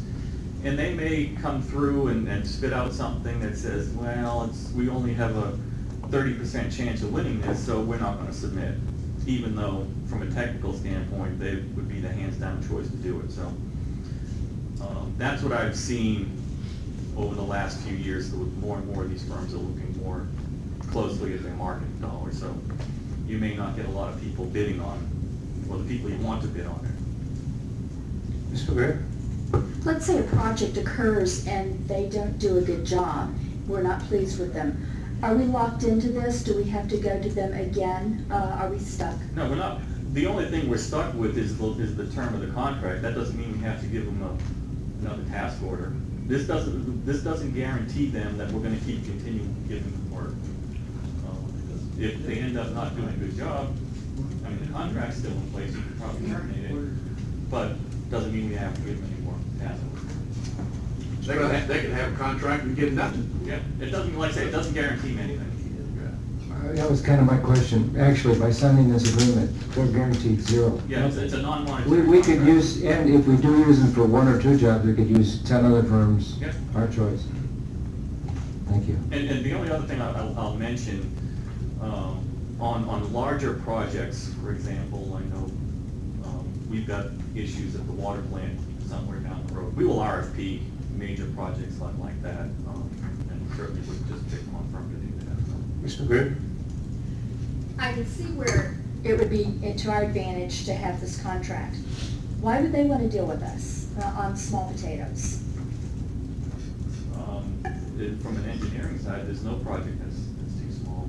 They can, what it does is it allows them, repeat work without spending a lot of marketing dollars and overhead costs. So that's what they get out of it, just repeat business.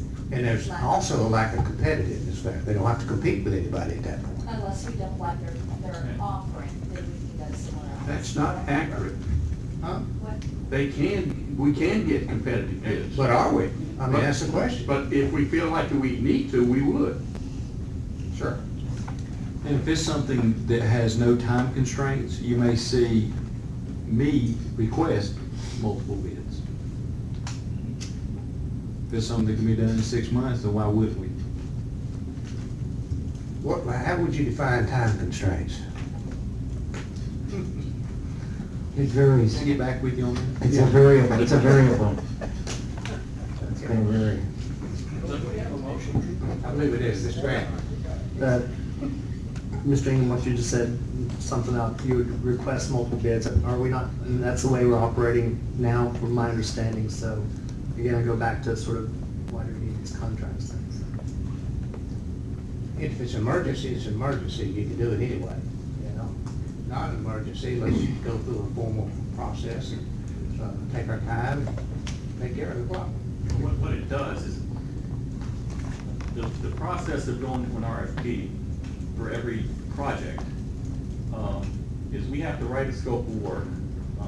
And on engineering services, you need to be pretty detailed in your scope. You have to advertise 4 weeks or whatever, get all the proposals in, evaluate them, make a recommendation, get an award. And so you're looking at several months just to select a firm to do the job. Like I said, if we do this, and we'll have 4 firms on demand services, on retainer, or whatever you want to call it. We can call up firm A and say, all right, we want to do this. Give me a scope and price for it. Sit down, negotiate with them. We don't like it, we can go say change the scope, change the price. Can't come to agreement, go to the next one. It just really streamlines the whole process. But when they find out what you've got in your budget for that job, that's about what they're gonna be, that's what they're gonna tell you. I've seen it, go ahead. I think the world has changed a little bit over the last 6, 7 years, and I remember sitting in the audience here when you had bids for a pretty large contract, you had one bidder. Well, guess what? The world is changing. The demand for the services, engineering services, has increased substantially versus what it was years ago because the economy's picked up a lot. And that's just going to further impact your ability to find somebody else for the little stuff to bid on because they'll just say, I'm too busy, get out of here. And you might have a problem. Yeah, I agree with everything you're saying, Gene, the concerns, but I really think we have to look at also the fact that there isn't going to be increased demands on the services that we're requesting. When I remember when it was terrible and we had one bidder. And it's frustrating. One bidder is not good, never, on a big job. And I remember seeing that happen. It frustrated you because you didn't want to go to one bidder, but that's the way it was. Call for a vote. Motion. We had a motion. Is it a motion for both together or one separately? Gene, you wanted them both together. He just said he wasn't for it, he never made a motion. Oh, you didn't make a motion? But you didn't want them together, Bobby, because there's a difference in the verbiage on the two. Do we want them different verbiage? So let's do them separately then.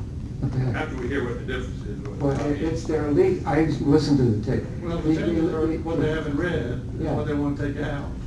Yeah, the And it's- The Atkins, It's a lawyer, what's their lawyer's They'll comment? still take it. They'll sign, I just don't want to approve the one that's been put in your packet. Right.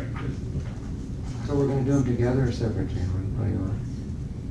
Can we do Do them them? together, they're the same? As long as the motion is clear, then we are not accepting this one, Okay. this version. The other version, okay.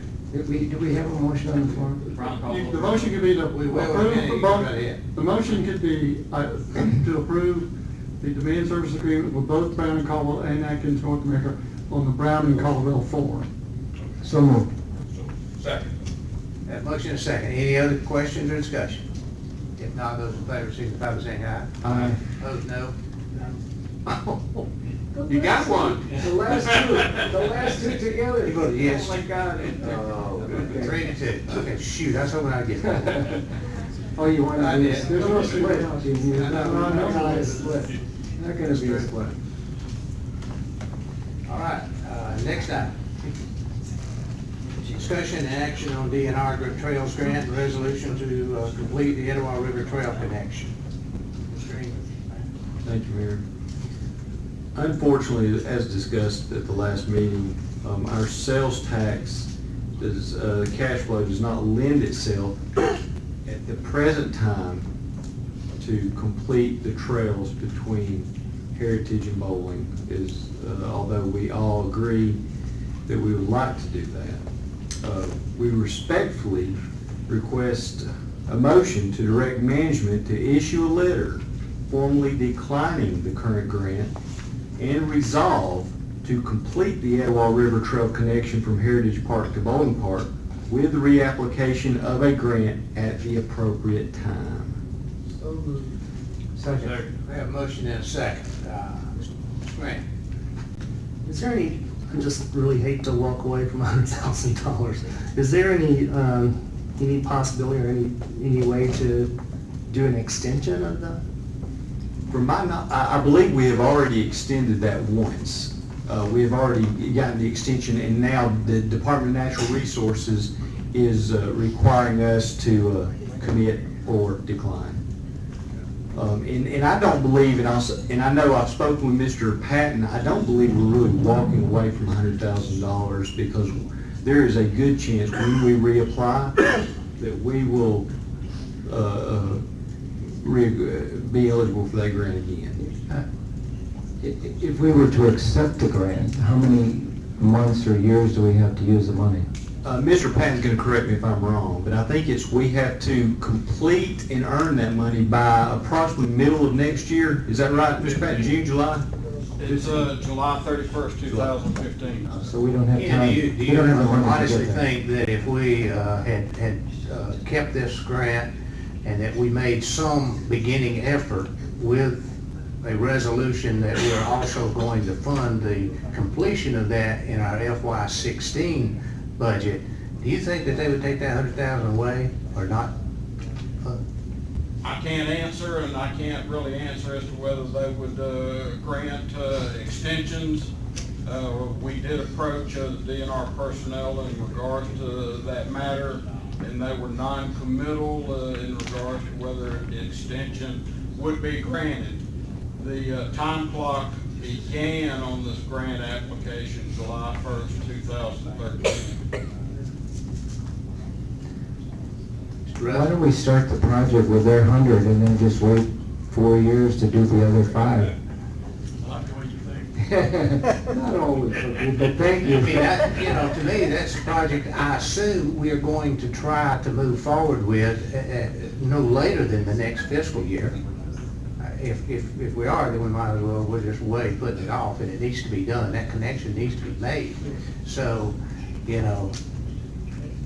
I don't know if you don't use a grant, I don't know how they feel about that. Well, you gave you one, you didn't even attempt to use it, so are they gonna give us another one? The DNR staff has indicated on more than one occasion that denying or not accepting this grant in no shape, form, or fashion will be held against the city of Canton in regards to any future grant application that were to be submitted. So how soon would you advise that we apply for another one after rejecting this one? We'll probably look at year after next, most likely, because the construction plans that this grant proposal was based upon needs to be changed.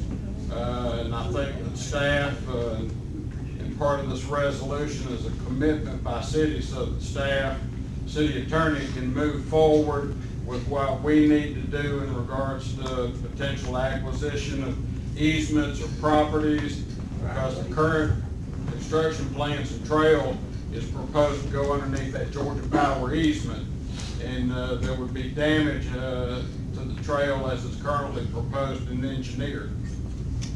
Okay. Mr. Well, what's our drop dead date, Casper? I mean, when They want an answer, they asked about this last December. So they're not in a big hurry right now, but it sounds like they're getting there. Well, they want an answer now. Not handling this properly will probably affect our rights to, or our willingness to deal with us in the future. Is that possible? If we don't handle this properly, and deny, you know, it's turning it down, if we don't turn it down properly, they probably might be reluctant to work with us in the future for a new one. There's always that possibility, but they do want a definite answer. I have a letter on my desk. I think they were wanting to answer on the 19th, which is tomorrow. Why do you think they want that? Give that money to somebody else? Yeah, probably, yeah. So they must be hurting a little bit. Woodstock's gonna take the money, Gene. A bird in the hand, you know. I'm with Bill. I hate to see that money go away. How can we keep it? I don't know. I hate to see it go. But, you know, whatever. We have a motion and a second to forego the 100,000, return that, and not accept it, I guess, the grant. Any other discussion or questions? If not, those in favor signify by saying aye. Aye. Opposed, no. That was a weak. All members voting for the motion. Okay. Next item, discussion of requiring business licenses for landlords. Mr. Hutman, that's yours. Oh, that's me? Yeah, that's yours. Well, this is the first time we've just talked about this, but it goes along with what I was talking about earlier about blight. And unfortunately, our city probably has a little disproportionate amount of housing that is less desirable. And as a group, I would say, are not improving. And most of them are rentals. And many of them are rented on a cash basis for obvious reasons. So I'm trying to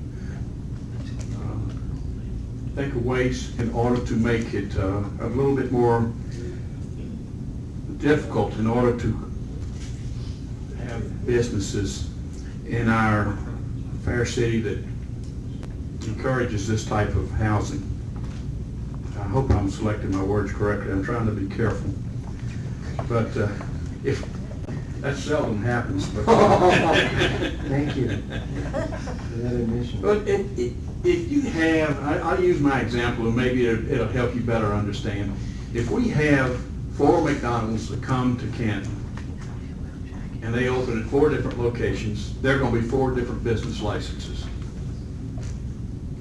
All right, if you've got a renter, or not a renter, but if you've got somebody who is in the business of renting homes or houses or apartments, well, let's take apartments out of that because that's what it's meant for, but particularly on housing where they are scattered throughout the city, should there not be a business license for each of those facilities where there's business being done?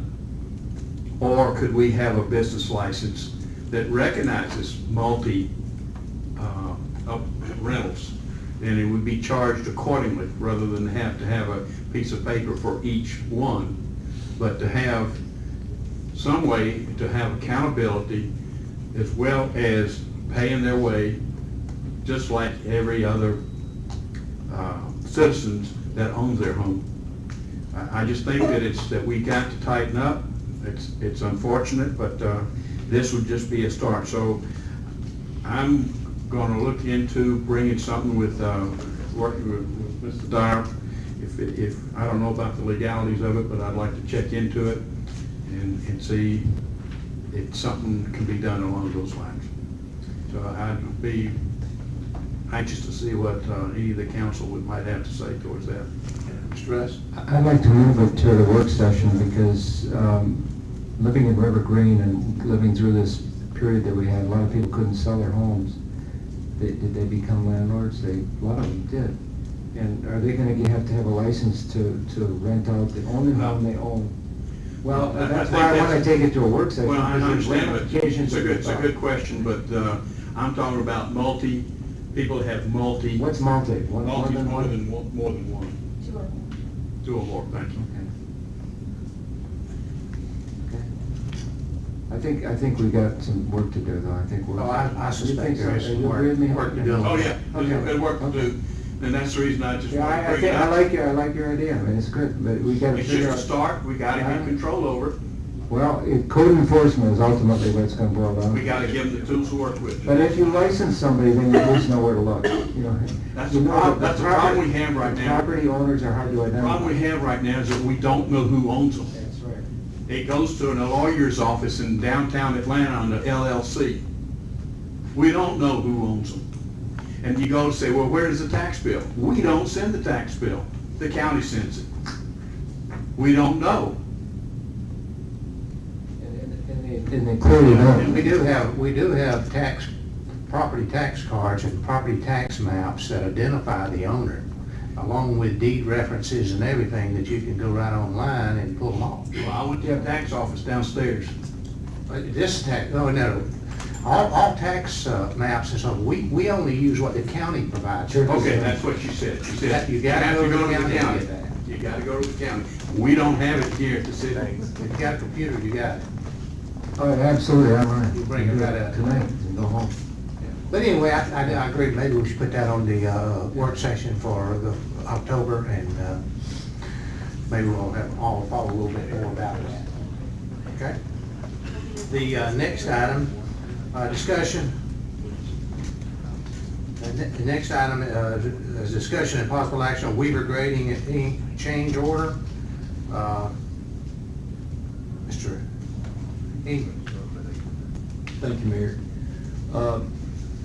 Unfortunately, we don't like to do this, but in this instance, I think it warrants it. The city management is going to respectfully ask that action be taken tonight on this. New business, time is of the essence. The grading company that is up there is currently going to be complete in three weeks, plus or minus. In your packets, there were a quote for a change order for Weaver Grading to construct a wall there. Originally, we had went out and obtained some information about constructing that wall right at about the same time that we started construction of the fire department at Laurel Canyon. It has come to our attention that it would behoove us to construct that wall now and probably save some mobilization costs, some additional grading work in 4, 5, 6 weeks, or maybe a couple of months, depending on weather, when we actually start to construct the fire department. So management does request council's approval of the change order from Weaver Grading Incorporated to install a retaining wall at the Laurel Canyon Fire Station site for $53,556.88. So moved. Have a motion and a second. Any other discussion? Mr. Grant? A question that said this was, originally part of the building construction. We haven't seen any plans for the building construction or, any contracts, and so I'm not sure how we know that this is gonna be subtracted from the building once the building starts, and we have no costs on that. And so all we have is, a site, then we have no building plans for that. We paid almost $300,000 to remove the dirt, and now we're having to build a retaining wall. So, it seems like we're not moving in chronological order here. So I wonder sort of, again, how we knew that was going to be part of the building site. I mean, if this site is going to require a retaining wall, why are we just now kind of hearing about that? So that's my question, I guess. Well, it looks to me like That makes that sense. should have been noted in the original site plan design. That when that was designed, they should have been able to tell that it's going to have a wall. But what I understand is that they thought that they were going to have a slope easement on adjacent property. And so they proceeded to, with the dirt removal and the site grading, and once it was proceeded, they found out, well, they really didn't have that easement, slope easement, and apparently weren't going to get it. So, now, somebody correct me if I'm wrong about this scenario and the order it's in. But, so then we have to come back and change the site plan design to accommodate a wall in lieu of a slope easement.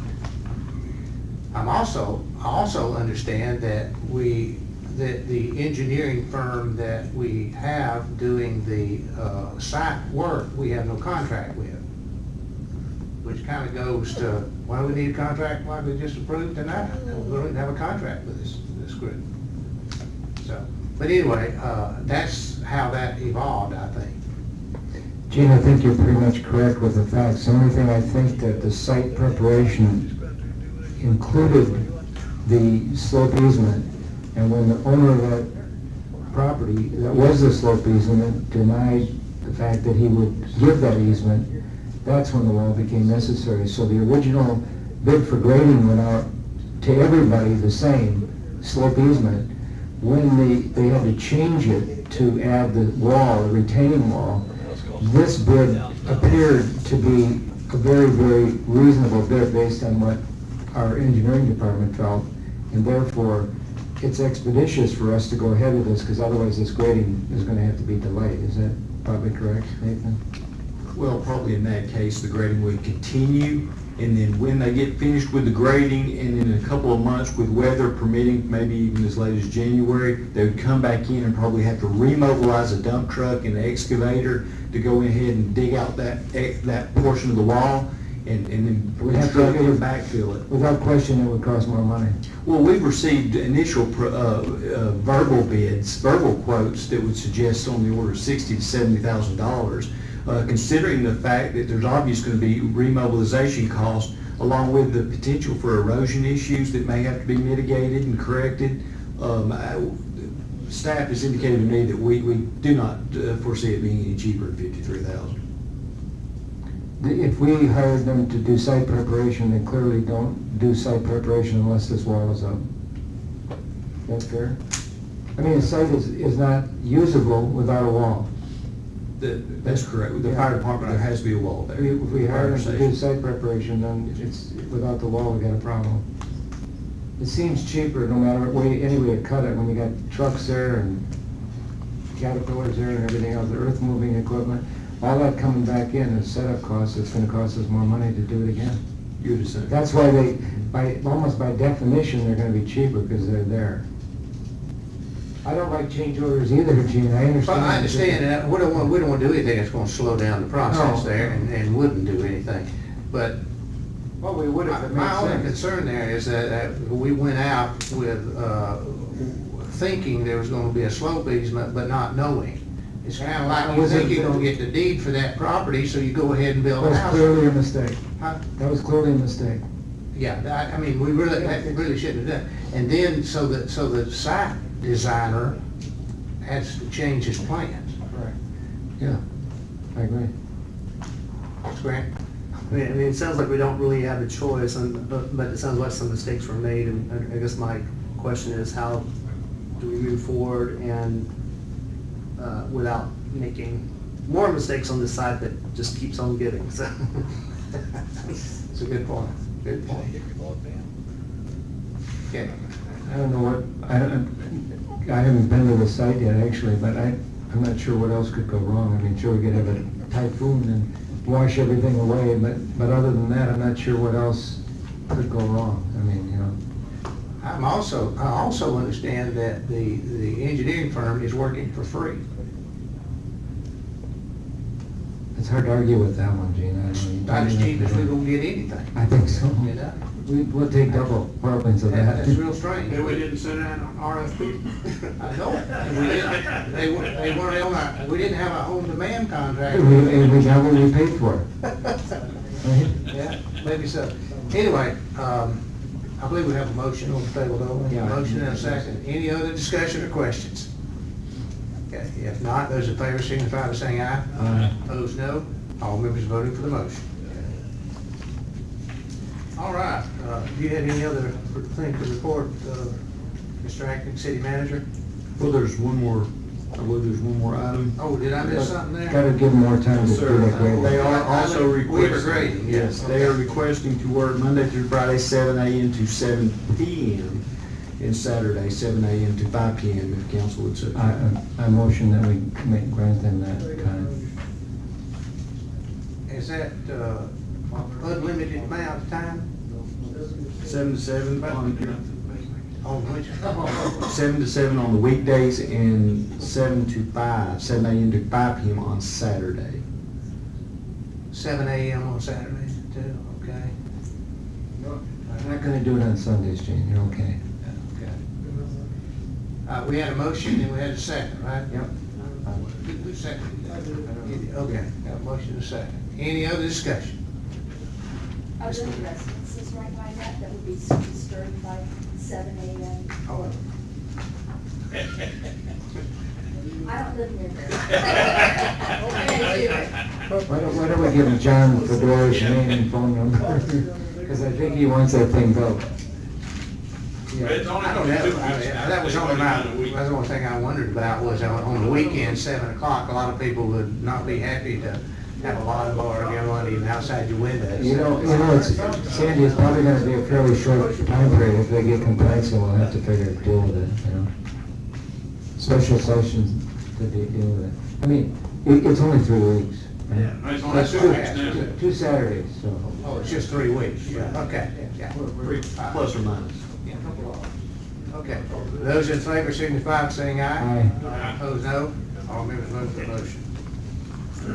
All right, do you have anything else? I've got quite a long lengthy report here. Yeah. Mayor, thank you. Okay. The only other item I have, as you know, that with Mr. Cummings' resignation from the council,